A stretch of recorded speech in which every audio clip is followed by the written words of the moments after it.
Po tayo sa tithes and offering time.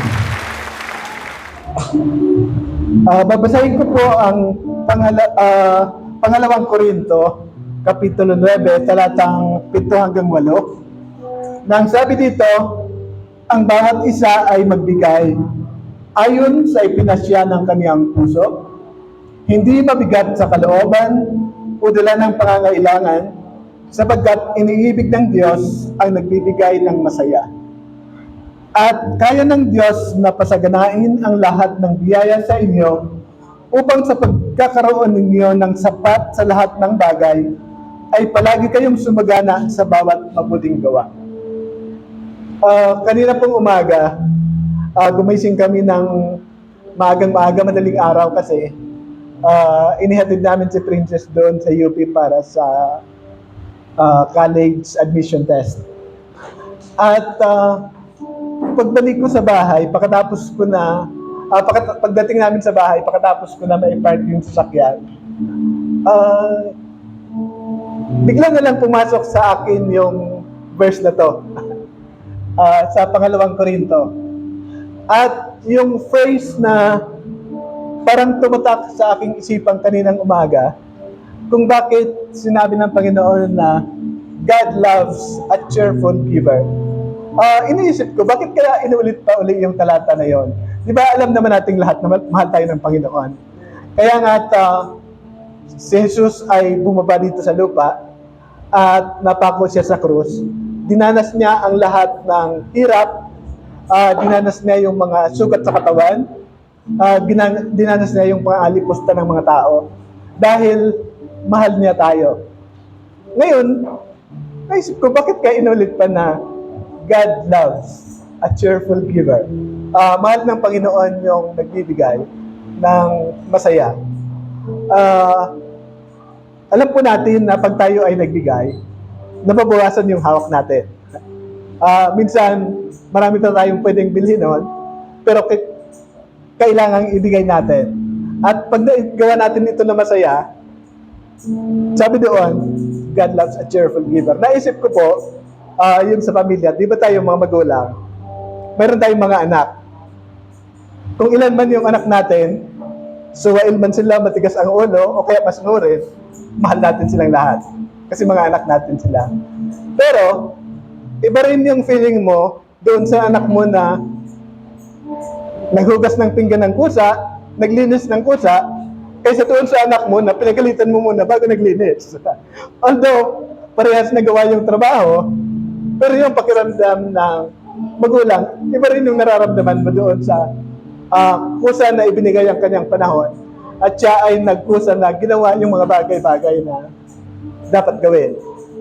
Ang ngayon po, iniisip ko, yun din siguro yung pakiramdam ng Panginoon kung ang kanyang mga anak ay nagbibigay ng may kagalakan o kaya sumusunod sa kanyang mga utos ng mayroong kagalakan. Kumbaga, natatouch natin yung soft spot sa puso ng ating Panginoon. Kaya nga pagkatapos po dito, ang pangako, yung nagbibigay daw na mayroong kagalakan, sabi niya, pasasaganain niya o kaya pagpapalain ng Panginoon at hindi sila magkukulang sa lahat ng bagay. Marahil pagpapalain ng Panginoon, either financial, kalakasan ng katawan, kapayapaan, maging material o kaya hindi material na pagpapala. Pero isa lang ang pangako ng Panginoon, yung mayroong kagalakan na nagbibigay, mahal ng Panginoon, at sila ay kanyang pagpapalain. So, inaasahan po natin na naway tumatak din ang verse na to sa ating mga puso na maramdaman natin sa ating mga puso na pag tayo ay nagbibigay na mayroong galak sa ating puso.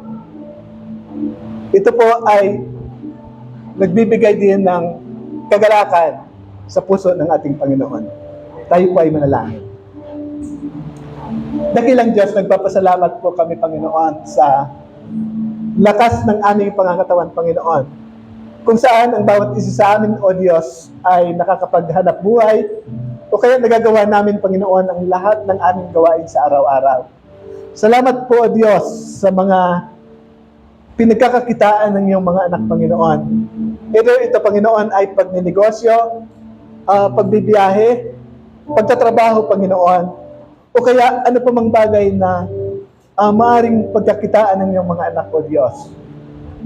Panginoon, salamat po sa mga hanap buhay na to, na patuloy na pinagkakalob niyo sa iyong mga anak. At dalangin ko, O Diyos, sa umagang ito na tunay nga, Panginoon, at turuan niyo ang bawat isa sa amin na matuto kami, Panginoon, na magbigay na mayroong kagalakan sa aming mga puso, Panginoon.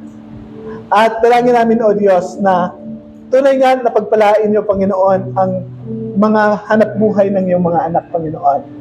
Pagpalain niyo, Panginoon, maging yung lahat sa amin, Panginoon, na gumagawa sa tahanan, Panginoon.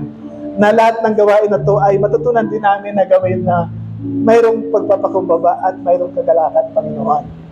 Lord, sa umaga po na to, ikaw po ang siyang patuloy na mangusap sa bawat isa sa amin. At lahat ng aming malilikom sa umagang ito, magamit namin, O Diyos, sa patuloy na pagpapalaganap ng iyong salita, Panginoon, sa lugar na to. Dalangin din namin, Panginoon, maging yung mga kapatid namin na sa ngayon ay hindi namin nakakasama, Panginoon. Lord, dalangin ko, Panginoon, na ikaw ang siyang patuloy na kumilos at mangusap sa kanilang mga puso't isipan, Panginoon. Nanaway sa mga susunod na gawain, Panginoon, sila po ay magkaroon ng conviction, O Diyos, na galing sa iyong banal na Espiritu, na sila, Panginoon, ay makasama at makafellowship namin sa lugar na to.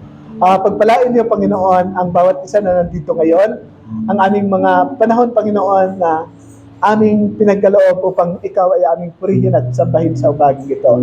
Muli, tinataas ka namin, Panginoon, pinupuri ka namin. Pagpalain niyo po ang mga kaloob sa umagang ito, sa pangalan ng Panginoong Jesus. Amen.